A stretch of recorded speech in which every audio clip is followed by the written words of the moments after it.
Hi ഉച്ചത്തിട്ട് വന്നിട്ടുണ്ട് കേട്ടാ. എന്താണെന്ന് പറഞ്ഞാൽ കാലത്ത് വെച്ച് ചാറുണ്ടായപ്പോ കാലത്തൊന്നും ആക്കിയില്ല. ഉച്ചയ്ക്കാക്കാൻ വേണ്ടിട്ടൊക്കെ കഴുകി ക്ലീൻ ചെയ്ത് ഫ്രിഡ്ജിൽ വെച്ചിട്ട് പോയിട്ടുണ്ട് കേട്ടാ. ഇനി എന്ത് ചെയ്യാന്ന് പറഞ്ഞാൽ എനിക്ക് മീൻ ചാറ് വയ്ക്കുന്നത് എങ്ങനെ കാണിച്ചു തരാം. വൈഫിന്റെ സ്പെഷ്യൽ കേട്ടാ. നിങ്ങൾ ഇതുപോലെയൊക്കെ നോക്കി ചെയ്യാൻ ശ്രമിക്കണം. ഓക്കെ, നല്ല ടേസ്റ്റ് ഉണ്ടാവും കേട്ടാ. കാണിച്ചു തരാം എന്തൊക്കെയാണ്. மீன் சாறு வைக்கிறதுக்கு ஃபர்ஸ்ட் என்னெல்லாம் வேணும்னா தக்காளி, கருவேப்பிலை, இஞ்சி பூண்டு சதைச்சி வச்சுருக்கேன். இது வந்து சின்ன வெங்காயம் கல்லில் இட்டு சதைச்சி வச்சுருக்கேன். இது பெரிய வெங்காயம், பச்சை மிளகு, ചെറിയ ഉള്ളിയും സബോളയും കേട്ടോ. ചിന്ന വെങ്കായം പെരിയ വെങ്കായം. இது வந்து ஃபர்ஸ்ட் தேங்காய் பால். இது ஃபர்ஸ்ட், இது வந்து செகண்ட் தேங்காய் பால். പിന്നെ പൊടി, പിന്നെ മുളക് പൊടി, മല്ലിപ്പൊടി, മഞ്ഞൾപ്പൊടി, പിന്നെ വെളിച്ചെണ്ണ, പിന്നെ ഇത് വെന്തയം, എന്ത് ഉലുവ, പിന്നെ കല്ലുപ്പ്, പിന്നെ ഇതാ പുളി. പിന്നെ അടുത്ത ആവശ്യം വന്നിട്ട് ചട്ടി ചൂടായി മീൻ അവിടെ ഫ്രിഡ്ജിൽ നിന്ന് എടുത്ത് വെച്ചിട്ടുണ്ട്. ചട്ടി ചൂടായാച്ചാ നെക്സ്റ്റ് ആദ്യം കൊഞ്ചമാ വെളിച്ചെണ്ണ ഊറ്റിട്ട് കുറച്ച് ഒഴിച്ചാൽ മതി കേട്ടോ. This is gold right. அதுக்கு வேண்டி ஊத்துற ஊத்தினா தான் நல்லா இருக்கும். கொஞ்சமாக்கு ஒரு நேரம் தானே. വേറെ അടിയന്തരം യൂസ് ചെയ്യുന്നുണ്ട് കേട്ടോ. മീൻ ചാറ് ഇറച്ചി ഇതുപോലെ കുറച്ച് ഇതുപോലെ ചെയ്യാൻ മാത്രം യൂസ് ചെയ്യും. വെളിച്ചെണ്ണ ഊറ്റിയാച്ച് ഇത് അടച്ചു വെച്ചിട്ടില്ല. തിളക്കുന്നുണ്ട്. അப்புறம் காத்து இது திறந்து விட்டுதான். ഇതാ എണ്ണ ചൂടായാച്ച് വെന്തയം ഇടുക. കടുക് വേണ്ടത് ഞാൻ കടുക് പോടുന്നില്ല. കടുക് ഇടുന്നില്ല കേട്ടാ. ഓക്കെ, പൊരിഞ്ച് വെള്ളാച്ച്. അമ്മാ അടുത്ത് കറിവേപ്പില, പച്ചമുളക് 3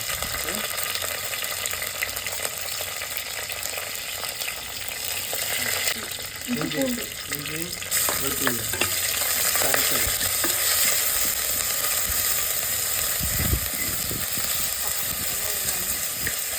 ഇഞ്ചി വെളുത്തുള്ളി പച്ചമണം പോയി. പിന്നെ ചെറിയ ഉള്ളി ചതച്ച് വെച്ചത്, പിന്നെ സബോള അരിഞ്ഞ് വെച്ചത് ഇടുക.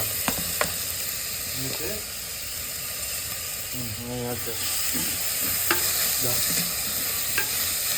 ഇറക്കോടെ വെച്ചിട്ടാ ഇത് വേകാനായിട്ട് കുറച്ച് വെച്ചു. വണങ്ങാൻ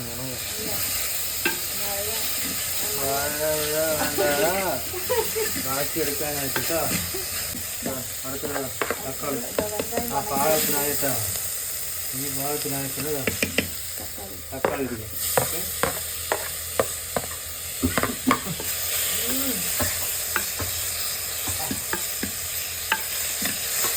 സൂപ്പറായി വണങ്ങി കഴിഞ്ഞിട്ടാ. എന്നിട്ടിതാ മല്ലിപ്പൊടി, മുളക് പൊടി, മഞ്ഞൾപ്പൊടി ഇത് മിക്സ് ചെയ്ത് പറഞ്ഞാൽ എല്ലാം ഇടുക കേട്ടോ. ആവശ്യമുള്ളത്ര മുട്ട കൂടുക കേട്ടോ. പച്ചമണം പോകുമ്പോൾ ഇളക്കിയിട്ട് എത്രാമത്തെ രണ്ടാമത്തെ പാല് ഒഴിച്ചോ. തേങ്ങ പോലെ കേട്ടോ. ഒഴിച്ച് ഇളക്കുക കേട്ടോ. അങ്ങനെ സൂപ്പറായി ഇളക്കുക. തേങ്ങാപ്പാൽ ഒഴിച്ചിട്ട് ഇളക്കിക്കൊണ്ടിരിക്കുക കേട്ടോ. സൂപ്പർ. അടുത്തത് വന്നിട്ട് കുറുക കേട്ടാ. ഇനി തിളക്കേണ്ടിയുണ്ടോ? തീ കത്തിക്കുന്നതാണ് കേട്ടോ. നമ്മൾ എത്ര സിമ്പിളായി പണി ചെയ്യുന്നത് കേട്ട്.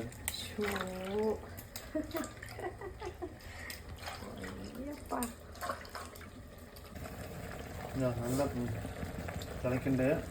പുളിവെള്ളം ഒഴിക്കാൻ പോകട്ടോ.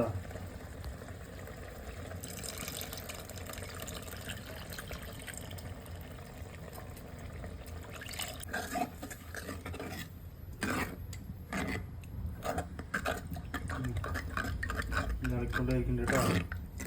നെക്സ്റ്റ് എന്താണ് പറഞ്ഞാൽ അളവിന് ഉപ്പിടുക കേട്ടോ. ഇട്ടോ കുറച്ചിട്ടാണ് കേട്ടോ, പിന്നെ നോക്കിയിട്ടില്ല. തണ്ണി ചേർത്തിട്ട് അത് പിന്നെയും വെള്ളമാക്കി പുളി വെള്ളത്തിലേക്ക് പിന്നെയും ഒഴിക്കുക കേട്ടോ. അളവുക്ക് തന്നെ തിളച്ചുകൊണ്ടിരിക്കാം കേട്ടോ. വെള്ളം കറക്റ്റാக இருக்குதான்னு செக் பண்ணிக்கணும். നല്ലതാ ചെക്കിംഗ് ഇൻസ്പെക്ടർ ചെക്ക് ചെയ്യണ്ട കേട്ടോ.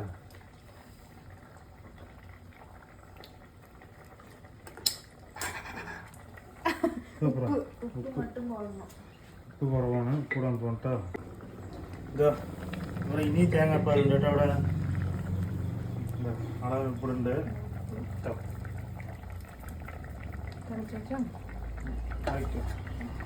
മീൻ എടുത്തിട്ട് വാങ്ങ, അടച്ചു വയ്ക്കാം. അത് കൊഞ്ചം കൊഴിച്ചാൽ തന്നെ ഉപ്പല്ല കറിയും. മീൻ എടുത്തത് കേട്ടാ. സൂപ്പറായി കഴുകി വെച്ചതാണ് കേട്ടോ. ഫ്രിഡ്ജിൽ തന്നെ വെച്ചതാണ്. കഴുകി വെച്ചിട്ട് കൊതിച്ചു തിളച്ച ശേഷം ഇടുക കേട്ടോ. അവിടെ മീൻ കറക്റ്റായി ഉള്ളി ഇട്ട് കൊടുക്കുക, ചാറിൻ്റെ ഉള്ളിൽ കേട്ടോ. എല്ലാ മീൻ ഇട്ട് കഴിഞ്ഞിട്ടാ. നെക്സ്റ്റ് എടുത്ത് ഒരു ഇളക്ക് ഒക്കെ ഒരു ഇളക്കിളക്ക് കേട്ടാ. ഇളക്കിയിട്ട് അടച്ചു വെക്കും. അടച്ചു വെച്ചാൽ പിന്നെ വെന്തുമല്ല പാലൊക്കെ ഒഴിക്കുന്നത് മതി. അത് ലാസ്റ്റ് ഓക്കെ അടച്ചു വെച്ചോളൂ. ഇതാ ഒക്കെ മുക്കി വയ്ക്കണ്ട കേട്ടാ. അടച്ചു വെക്കുക. എത്ര മിനിറ്റ്? அதெல்லாம் எனக்கு அப்படி கரெக்டாக உள்ள சொல்ல தெரியாது. ഓക്കെ റെഡി ആയിട്ടുണ്ട് കേട്ടാ. വെന്ത് പറഞ്ഞത്. ഇനി അടുത്തത് 1-ാം നമ്പർ 2-ാം നമ്പർ. അത് ഇത് ഫസ്റ്റ് 1-ാം നമ്പർ തേങ്ങാപ്പാൽ ഒഴിക്കാം കേട്ടോ. ഒരു തിളച്ച് കഴിഞ്ഞാൽ തേങ്ങാപ്പാൽ ഒഴിച്ച് കഴിഞ്ഞു. എന്നിട്ട് ഇളക്ക്. മൺചട്ടി മാത്രം ഇങ്ങനെ പിടിക്കാൻ പാടുള്ളൂ കേട്ടോ. സ്റ്റീൽ ചട്ടി ആരും പിടിക്കണ്ട. മൺചട്ടി ആണെങ്കിൽ ഇതിൽ ചൂട് വരണ്ട. എത്ര തിളച്ചാലും ചൂട് വരില്ല. ഇത് ഇറക്കി വെച്ചിട്ട് മതി. ഇനി തിളക്കി വെക്കണ്ട. അപ്പുറം ഇറക്കി വയ്ക്കുക. ഇറക്കി വെച്ചിട്ട് കൊഞ്ചം വെളിച്ചെണ്ണ, പച്ച വെളിച്ചെണ്ണ ഒഴിക്കുക കേട്ടോ. കൊഞ്ചം മാത്രം ഊത്തറ അളവിന് വിളിച്ചപ്പോൾ ഞാൻ പറഞ്ഞു. അളവിനിതാ വെളിച്ചെണ്ണ ഇതിന്മേൽ ഒഴിക്കുക. എന്നിട്ട് ഒരു കറിവേപ്പില വെച്ചിട്ട് സൂപ്പറായി വെച്ചിട്ട് അടച്ച് വെക്കുക. അത്ര കഴിഞ്ഞോ? അவ்வளோதான். മീൻ കുഴമ്പ് റെഡി ആയാச்சு. വൈഫിൻ്റെ സ്പെഷ്യൽ മീൻ ചാറ് വെച്ച് കഴിഞ്ഞിട്ടാ. അങ്ങനെ സൂപ്പറായി മീൻ കറി വെച്ച് കഴിഞ്ഞു കേട്ടാ. ഇതുപോലെ ആരൊക്കെ വെക്കും പറഞ്ഞണം. മുടി വെട്ടിയപ്പോൾ എങ്ങനെയുണ്ട് പറഞ്ഞേട്ടാ. മുടി വെട്ടിയപ്പോൾ സൂപ്പറായിട്ട് കേട്ടാ. അയ്യോ എന്നെ ഞാൻ പറയണ്ട, പിന്നെ ആര് പറയും. നിങ്ങൾ വീഡിയോ ലൈക്ക് ചെയ്യുക, എങ്ങനെയുണ്ട് കമൻറ്റ് ചെയ്യട്ടാ.